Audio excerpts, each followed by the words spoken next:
အားလုံးပဲမင်္ဂလာပါခင်ဗျမစ္စတာရဲကြီးဆိုင်ကယ်ရောင်းဝယ်ရတဲ့ကြိုးစပါတဲ့အခုပြသပေးတဲ့ဘိန်းလေးကတော့ရန်ဒီဆိုင်ကလောမော်ဒယ်2019ဘိန်းလေးပါ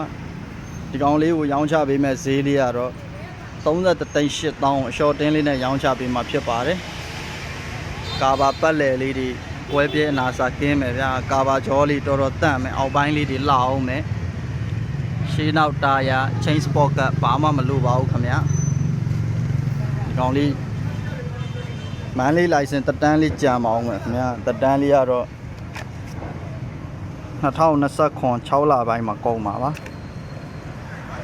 ဒီကောင်လေးက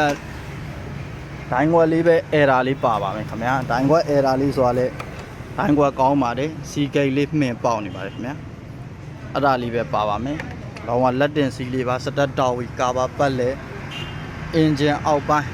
ဘာမှမလိုပါဘူးစတက်မီလိုင်းလဲအကုန်ရပါတယ်ဗျ